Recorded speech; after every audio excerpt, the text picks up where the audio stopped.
Welcome, welcome, welcome to the What's in Your Water podcast show. I'm your host, William the Water Guy, William Thompson, and I'm so happy that you're joining me here today. You're joining us here today because guess what? This is the place, this is the space where we talk about water quality and what are some things that you need to know regarding what's going on with the water in your house. This is the place where you get to find out what's going on with the water in your home. Why do we talk about water on the What's in Your Water podcast show? Because you need to know. You need to be educated about what's going on with the water inside your house. When you go to grab a glass of water, why don't you grab a glass of water from your sink? These are kind of the things that we answer on the What's in Your Water podcast show.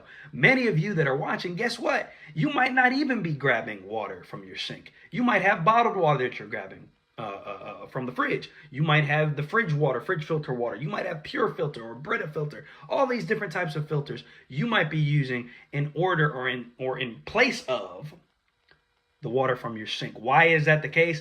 This is the space where you get to find out what's going on with your water. So I've been gone for a while.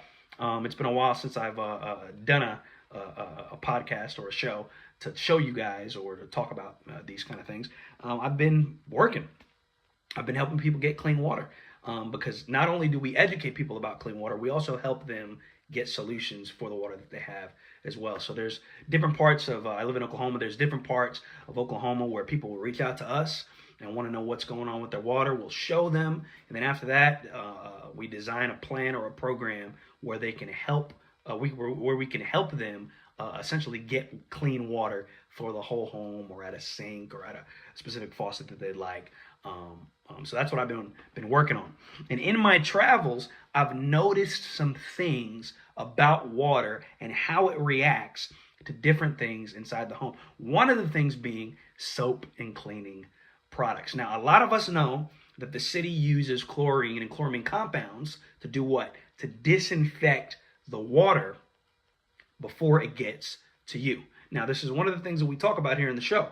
When they get the water, when you get the water, it is not exactly how it is when the city has the water and they're doing the treatment process. When you get the water, it's very different from when the city has the water.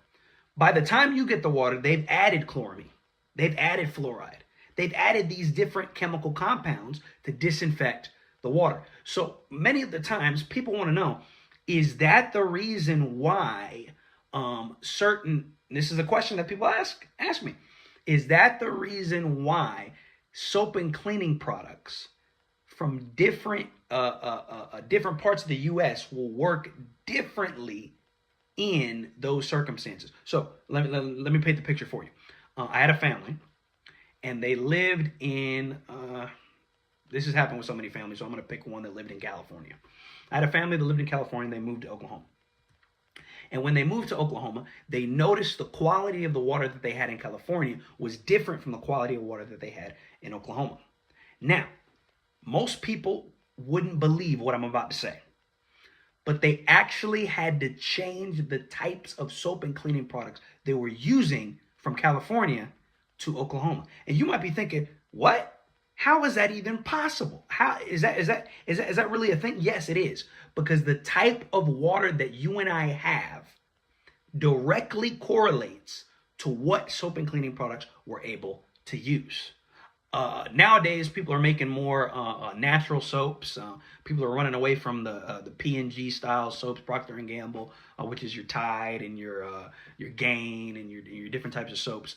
But nowadays, people are migrating from those to more natural, chemical-free soap and cleaning products. Now, with the natural ones, like say for instance, you got an auntie or you got a cousin or something like that are making soaps from making natural soaps, and they got the bar soaps and they're making them.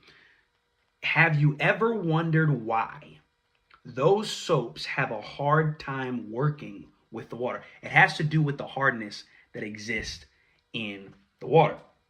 Now, I want you to think about this.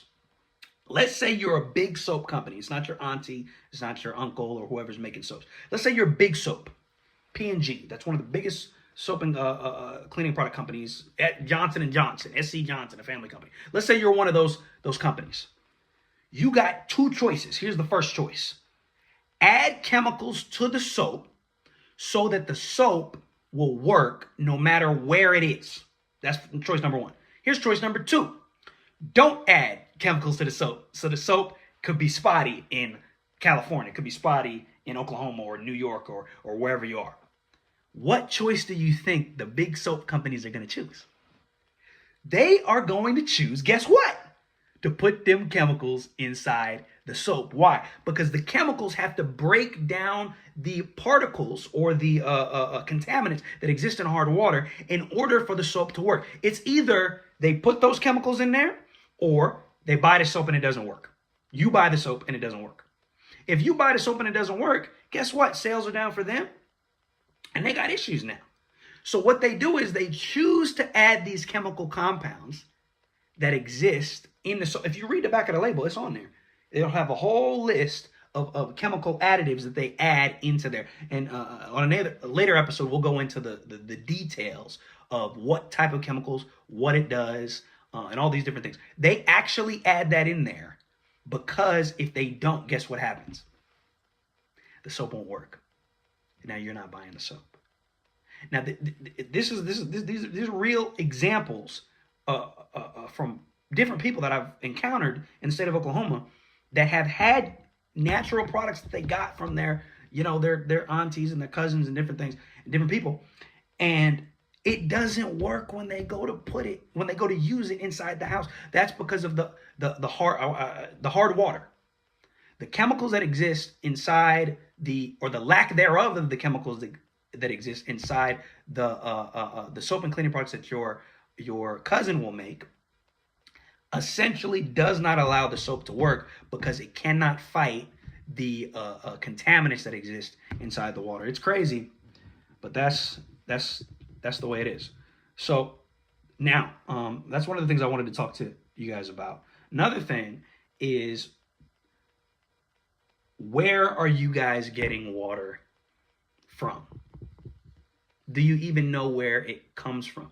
We know it comes from nearby lakes and rivers, okay? Now, what happens when those nearby lakes and rivers, I'm not going to say water shortages, what happens when those lakes and rivers are having issues? What does the city do in that type of situation? What the city's going to do is, well, a lot of cities will have wells that they've dug that they can use as a source for the water. Now, this is just a real story. A couple weeks back, we were at an event.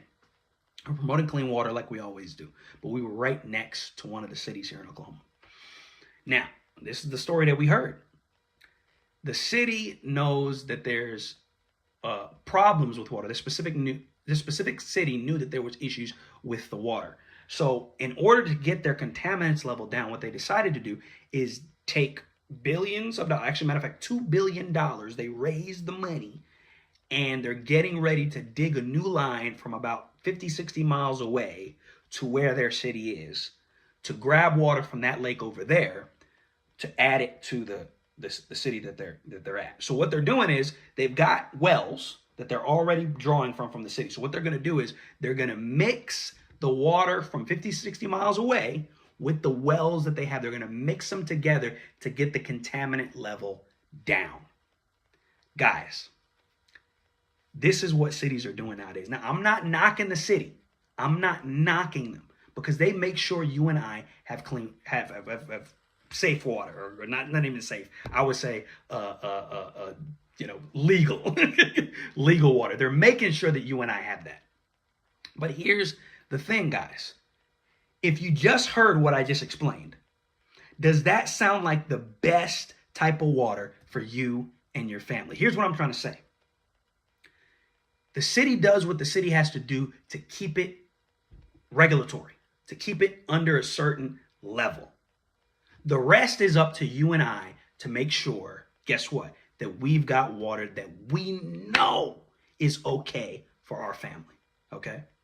If we don't take action, guess what? We're at the mercy of whatever the city decides to do. If you guys are okay with the city taking water from 50, 60 miles away, taking taxpayers' dollars and bringing all this water in to cut the contaminant level. And you don't even know what's over in that lake over there, if it's going to mix with the contaminants that are in the well over here and create new contaminants. We have no idea. Any of this could happen. I don't want to take the risk, me personally. And anybody that's here watching, I don't think you want to take the risk either. So it's just one of those things. If you want to know what's going on with your water and you want to take action on it, it's your responsibility. Just like it's your responsibility to pay the bills, your responsibility to make sure food's on the table, it's your responsibility to make sure that the water that you have coming from the faucet that you pay for is A-okay for you and your family. I just wanted to put that across your path today. 2 things: soap and cleaning products, how they affect with water, and what's going on with the water inside the city, because you need to know. I've been William the Water Guy. I'm excited that you guys are getting to know more about your water and you're taking it serious. So stay tuned for the next podcast. We're going to talk more about water. God bless. You guys have a wonderful day. Bye.